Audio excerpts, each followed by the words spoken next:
مولانا داؤد غزنوی کی سوانح عمری لاہور ہی سے شائع ہوئی ہے، ان کے بیٹے ابو بکر غزنوی نے شائع کی ہے۔ اس میں یہ واقعہ لکھا ہے، اصل میں یہ جو غزنوی خاندان ہے امرتسر میں آباد تھا۔ اس میں یہ واقعہ لکھا ہے کہ مولانا داؤد غزنوی کے والد مولانا عبدالجبار غزنوی رحمہ اللہ، ان کے مدرسے میں ایک طالب علم عبدالعلی نامی پڑھتے تھے، تو مدرسے کے اندر وہ بڑے بڑے کتابیں بھی پڑھتے تھے، اور قریب میں ہی امرتسر میں محلہ تیلیاں والا، وہاں کی ایک مسجد میں نماز بھی پڑھاتے تھے۔ وہاں جمعے کی تقریر کے دوران اس طالب علم عبدالعلی نے یہ کہہ دیا کہ حضرت امام اعظم ابو حنیفہ رحمہ اللہ کو 3 حدیثیں یاد تھی، اور یہ بڑی گستاخی کی بات ہے۔ اصل میں یہ جو غیر مقلد ہیں یہ سمجھتے ہیں جہاں کسی کتاب میں کوئی 2 4 5 احادیث دیکھتے ہیں تو یہ کہہ دیتے ہیں کہ بس بھائی فلاں امام کو اتنی حدیثیں یاد ہیں۔ یہ ان کی کم عقلی ہے اور کم فہمی ہے۔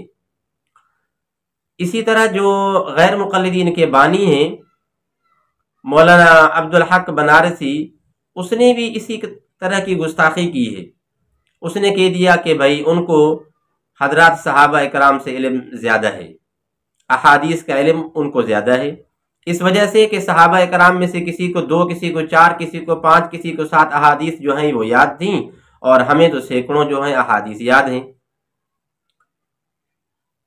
تو اسی طرح عبدالعلی نے بھی یہ گستاخی کر دی۔ لوگوں نے آ کر کے حضرت مولانا عبدالجبار غزنوی رحمہ اللہ کو شکایت کی کہ آپ کے فلاں بچے فلاں طالب علم عبدالعلی نے حضرت امام اعظم ابو حنیفہ رحمہ اللہ کی گستاخی کی ہے، جمعے کے دوران امرتسر تیلیاں والا کی ایک مسجد میں۔ اسی طرح ایک ڈاکٹر کی واقعہ بھی آتا ہے۔ ایک ڈاکٹر کے پاس چند جو ہیں کالج کے لڑکے گئے دوائی کے ارادے سے، اپنے ٹریٹمنٹ کے ارادے سے، تو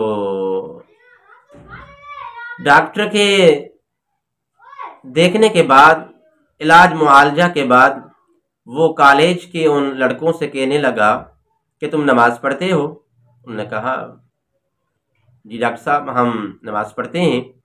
اس کے بعد اس ڈاکٹر نے کہہ دیا کہ فقہ حنفی کی کتاب پر پیشاب کرنا جائز ہے۔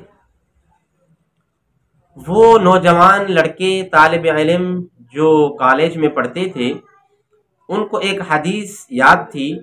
وہ کہنے لگے کہ ڈاکٹر صاحب آپ کی بات ہمارے سمجھ میں نہیں آئی، ہم نے تو یہ سنا اور پڑھا ہے کہ حدیث پاک میں آیا ہے، جناب رسول اللہ صلی اللہ علیہ وسلم نے فرمایا کہ من یرد اللہ بہ خیرا یفقہہ فی الدین، کہ اللہ تعالی جس سے بھلائی کا ارادہ کرتے ہیں تو اسے دین کی سمجھ اور فقہ اسے عطا کرتے ہیں، اور آپ نے تو یہ بات کہہ دی ہے۔ بہرحال وہ طالب علم کالج کے چند لڑکے کسی مدرسے میں جا کر کے وہاں کے اساتذہ سے ملے اور ان سے یہ شکایت کی فلاں کے جو ڈاکٹر صاحب ہے وہ اس طرح کہتا ہے کہ فقہ حنفی کی کتاب پر جو ہے پیشاب کرنا جائز ہے۔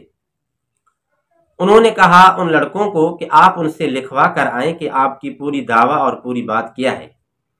اس سے لکھوا کر آئے، ڈاکٹر نے یہ لکھا کہ ان کی فقہ حنفی کی کتاب جو قدوری ہے، مختصر قدوری، اس میں یہ لکھا ہوا ہے کہ جو جانور کے ساتھ برائی کرے تو اس پر حد نہیں ہے، اس وجہ سے میں یہ سمجھتا ہوں کہ فقہ حنفی کی کتاب پر پیشاب کرنا قدوری پر جائز ہے۔ یہ لکھوا کر کے چلے آئے۔ مدرسے میں مشتاق علی صاحب ایک رہتے تھے، بڑے ذہین تھے، تو جب ان کے سامنے یہ لکھت سامنے آئی تو انہوں نے فوراً ایک یہ کام کیا کہ قدوری کی کتاب اور ابن ماجہ صحاح ستہ میں سے اور ترمذی شریف ترجمے والی، یہ تینوں کتاب لے کر کے ڈاکٹر صاحب کے پاس چلے آئے۔ وہاں لوگوں کا ہجوم بھی ہو گیا۔ مشتاق علی شاہ صاحب نے یہ کہا کہ ڈاکٹر صاحب آپ نے جو یہ بات کہی ہے کہ فقہ حنفی کی کتاب قدوری پر پیشاب کرنا جائز ہے، تو سب سے پہلے بات تو یہ کہ آپ نے قرآن پاک کی گستاخی کی ہے، کیونکہ قدوری کی شروعات یہ قرآن پاک کی آیت سے ہوتی ہے جب قدوری کتاب جو فقہ کی ہے اس پر پیشاب کیا جائے گا تو ظاہر سی بات ہے کہ قرآن پاک کی جو پہلی آیت جس سے قدوری شروع ہو رہی ہے تو اس پر بھی تو پیشاب چلا جائے گا۔ اسی طرح قدوری کتاب کے اندر بہت ساری احادیث بھی موجود ہیں، تو جب پیشاب قدوری کتاب پر کیا جائے گا تو احادیث پر بھی پیشاب یہ پہنچے گا، تو آپ تو گستاخ قرآن بھی ہو اور گستاخ حدیث بھی ہو۔ اب یہ ایک قسم کا ہنگامہ اور ایک قسم کا جو یہ ہجوم تھا لوگوں کا، تو ایک شور و غل سا ہو گیا۔ اب جو ہے ڈاکٹر صاحب جو ہے بڑے پریشان ہو گئے۔ اب فوری طور پر انہوں نے کیا کیا کہ معافی مانگنا شروع کر دی کہ مجھے معاف کر دیا جائے، مجھ سے غلطی ہو گئی، اپنی شکست انہوں نے تسلیم کر لی۔ اسی طرح جو ہے اصل میں بات یہ ہے کہ یہ جو غیر مقلد ہیں، کم ذہن اور کم عقل رکھنے والے اور ضدی اور تعصب جو ان کے اندر جو ہے کوٹ کوٹ کر بھری ہوئی ہے، ان کو پتہ نہیں ہے کہ دیکھو شریعت اسلام کے اندر جو ہے دو طرح کے اصول ہیں، ایک حد ہے اور ایک تعزیر ہے۔ اگر کسی کام کے اندر حد نہیں تو پھر تعزیر ضرور لگتی ہے۔ دیکھو فقہ کی اصول کی کتابوں کے اندر یہ ایک اصول ہے کہ من اتا بہیمتن فلا حد علیہ، یہ تو حدیث پاک میں ابن ماجہ میں ہے اور اسی طرح اپنا ترمذی شریف میں ہے۔ وہ جو ڈاکٹر نے کہا تھا کہ جو جانور کے پاس آئے تو یعنی اس سے برائی کرے، اس پر کسی قسم کی کوئی حد نہیں ہے، قدوری کے اندر یہ لکھا ہوا ہے۔ تو شاہ صاحب نے ان کو یہ بھی کہا تھا کہ یہ تو ابن ماجہ کے اندر بھی ہے اور اسی طرح ہے یعنی صحاح ستہ کی کتاب ترمذی شریف ہے، اس کے اندر بھی موجود ہے کہ من اتا بہیمۃ فلا حد علیہ، جو جانور کے ساتھ برائی کرے اس پر حد نہیں ہے۔ لیکن اس کا مطلب یہ نہیں کہ اگر حد نہیں تو کوئی اور سزا بھی نہیں، اگر حد نہیں تو پھر تعزیر لگائی جاتی ہے۔ تعزیر بھی ایک قسم کی سزا ہے جو کبھی حد سے بھی زیادہ ہو جاتی ہے۔ اور فقہ کی کتابوں کے اندر یہ اصول ہے کہ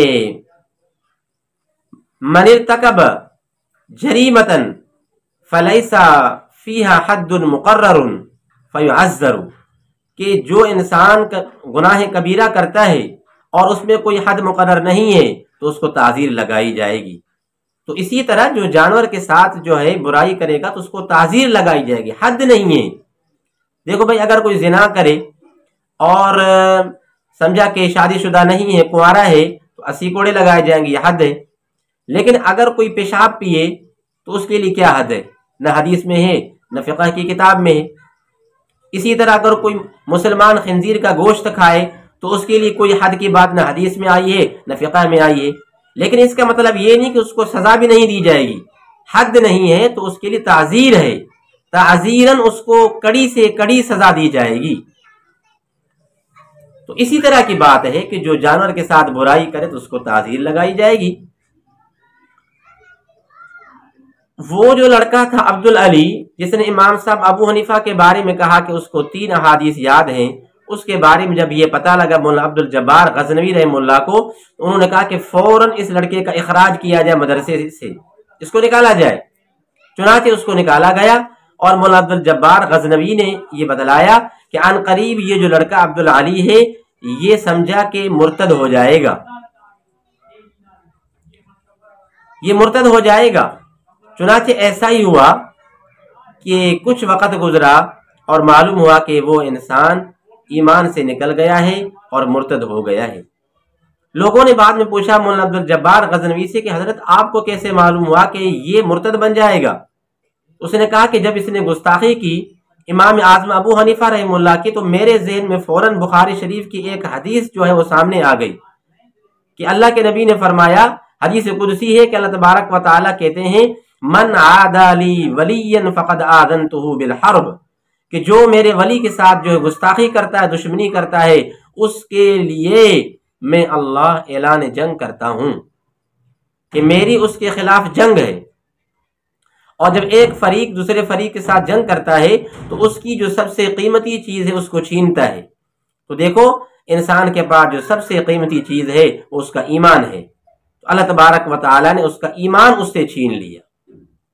اسی طرح ایک بات آتی ہے کہ مجدد الف ثانی رحم اللہ کے سامنے ایک عورت آئی، کسی نے ان کو بھیجا، اس نے آ کر کے گالیاں بکنا شروع کر دی حضرت کو، تو حضرت مجدد الف ثانی رحم اللہ نے خاموشی اختیار کی۔ جو مریدین بیٹھے ہوئے تھے انہوں نے اجازت مانگی کہ آپ ہمیں اجازت دے دیں کہ ہم ان کو جواب دیں یا ان کو اٹھا دیں، تو آپ نے فرمایا کہ ان کو چھوڑ دو۔ پھر بیٹھے بیٹھے کچھ دیر کے بعد حضرت نے فرمایا کہ اس کو تھپڑ مار دو، اس عورت کو۔ لیکن مریدین کی طرف سے کچھ دیر ہو گئی، اس دیر کی وجہ سے اچانک آسمان کی طرف سے ایک بجلی آئی، اور اس بجلی کے اندر، اس کڑک میں، اس بجلی کے اندر سمجھا کہ یہ عورت مر گئی۔ حضرت مجدد الف ثانی رحم اللہ نے فرمایا کہ تم نے دیر کیوں لگائی؟ جیسے میں نے تمہیں کہا تھا تمہیں فوراً اس کو تھپڑ لگانی تھی۔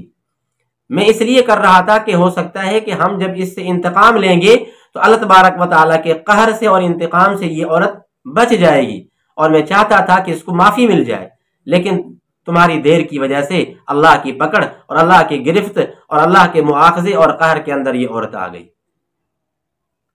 تو اسی طرح وہ لڑکا عبدالعلی، اس نے بھی ایمان سے جو ہیں ہاتھ دھو بیٹھے۔ تو گستاخی سے بچنا چاہیے، گستاخی بہت بڑا گناہ ہے۔